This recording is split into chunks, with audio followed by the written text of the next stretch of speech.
Hi everybody, welcome to my channel. It's Fantastic Little Fox, and today I have a whole new type of video I'm really excited about because I want to make it a series on here where I want to compare brands and similar products they have.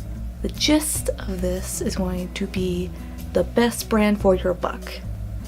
The best type of a product from the best brand with the best price that's accessible to you.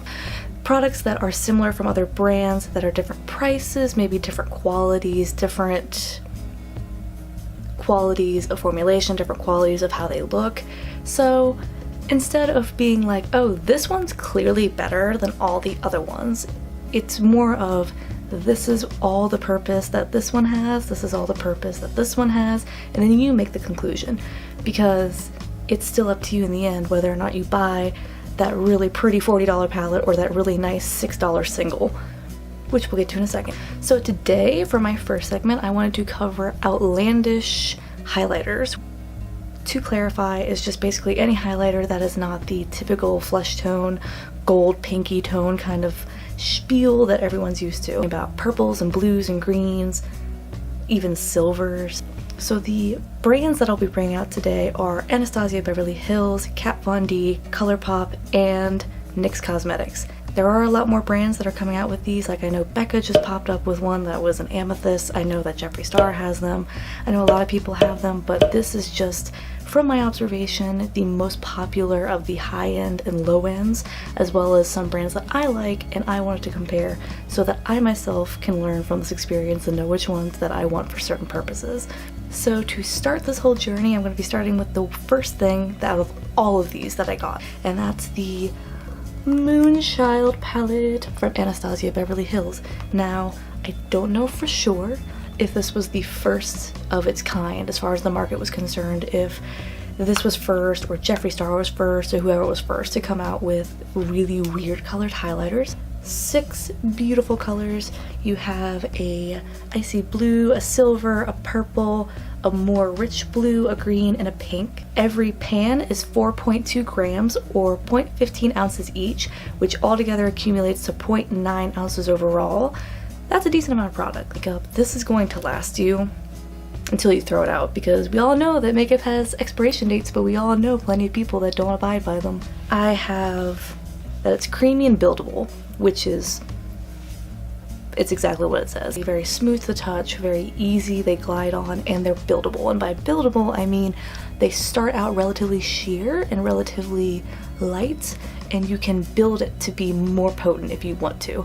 As far as the finish, which is really important to me in highlights, because people, I don't think about the finish of highlights, whether or not they're glittery or they're pearlescent or they're reflective or they're metallic. I have it as it's very micro glitter and pearlescent, which if you're like me, that's something I love. I like having a little bit of reflective glitter and the light pearl look to my cheeks, like you can kind of see it. I like having that very nice glow, like a healthy glow. The price for this palette comes at $40, which if you do the math, roughly $6.50 per highlight, which is a great deal. If you look at any other of Anastasia Beverly Hills palettes, you get 4. I think it comes out about the same price as this one. This is just for the more adventurous soul who's looking to add a pop of color, maybe experiment a little bit. Slightly glittery, pearlescent, relatively good price, a lot of product, and a lot of diversity in color. This is a good one. To get the high ends out of the way, I'm going to be moving on to Kat Von D's Alchemist palette.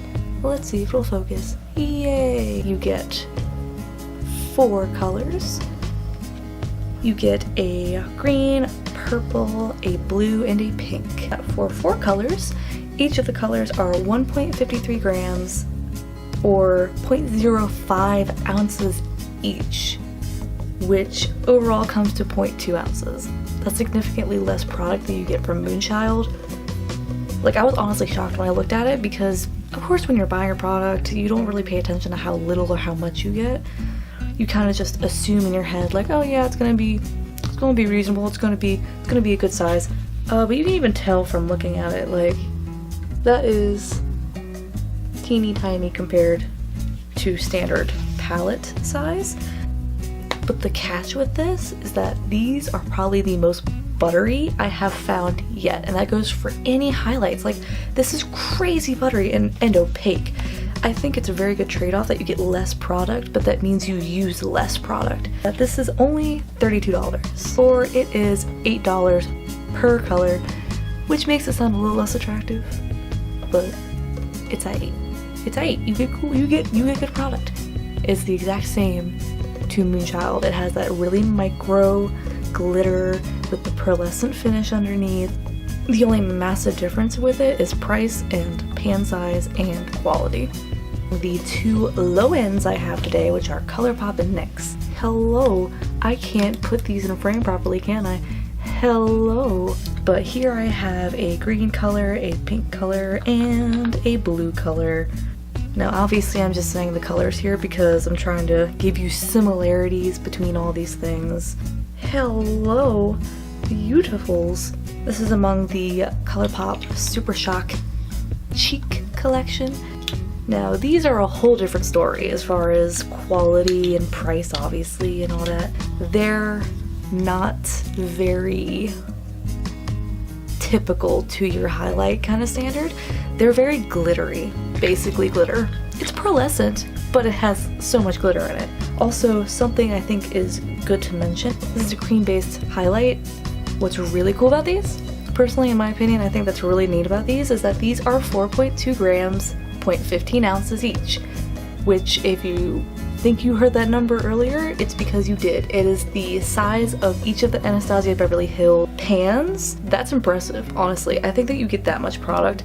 And here's the kicker, it's $8. $8 for one of these, and you get the same amount as you would in one Anastasia pan. It is buildable for sure. You can go ham with this. I accidentally went ham with this, and that's when it starts to look a little weird, is when you go ham with it. But go ham with it if you want. That's your choice. This is reflective and glittery and high impact. Last but not least comes from one of my favorite cheapy brands, duochromatic highlight powders. And here they are, NYX Cosmetics duochromatic powders. So I have a purple and a blue, and the colors are Lavender Seal and Twilight Tint. Now I know that Twilight Tint, which is my shattered one, is the one that is sold out right now online. Because they are duochrome, they describe them as two separate colors.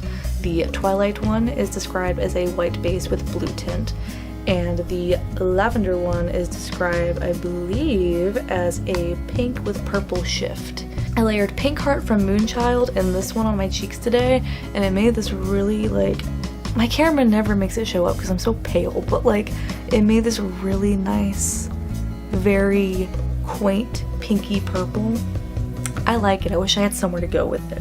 Obviously you have multiple color options, the same you would with ColourPop. These come as 6 grams, 0.21 ounces each, which is the biggest one out of all of these. You get so much product in these. Now the trade-off with having so much product is that because it is so cheap as well, and it's so affordable, and it's so nice and accessible, it's gonna be a light to subtle look as well as buildable. I don't think you could strobe with these. I think that these are a lot more for people who are like me and are a much more subtle look and who don't like high impact. These are different from the rest in the fact that they are reflective and pearlescent. They're not glittery, but they're definitely reflective, and I think it's because the pearlescence is just so strong in it that you can have a brick of it and just see a shine streak go all the way through it. Just the same as the ColourPop, these come at $8 a pop. Cheap, more product than ColourPop, but far different finish than ColourPop. So again, if you are someone who's looking at lower ends, you might prefer this to have a pearlescent look, or you might prefer ColourPop to have a reflective, glittery look. I want to say two similarities that I found among them all. I found that they are all long wearing and flattering, which I think is all you need. All you need out of makeup is for it to be long wear and flattering. But I hope all my information and my research and my statistics and my notes and my swatches helped you figure out what you want. If still at the end of this video you're going, wow, I wish, you know, she had said that this one's clearly better than these, I mean, you can look up anyone else's video. And this whole video I am hoping was informative and helps you if you're looking for something that is low end or high end, or maybe you're someone who as soon as the Alchemist palette came out was like, oh, is the Moonchild palette better or the Alchemist palette better? Because I knew when that happened it was like everyone was freaking out because they're like, oh, Kat Von D copied Moonchild palette, and it's like everyone copies everybody. I think it's free territory. Colors and products are not original anymore. You're just the first to it. It doesn't mean that people copy you, so. Anyway, I hope you really enjoyed this video. I'm hoping to make more in the future if I'm observing things that look kind of similar and from different brands, preferably low end and high end. I will do another video on this. If you like this video, please give it a like and add a comment in the comment section below, and if you're feeling inclined, if you could share it, that'd be really nice and I'd really appreciate that. Until then, I will see y'all in the next video. Bye!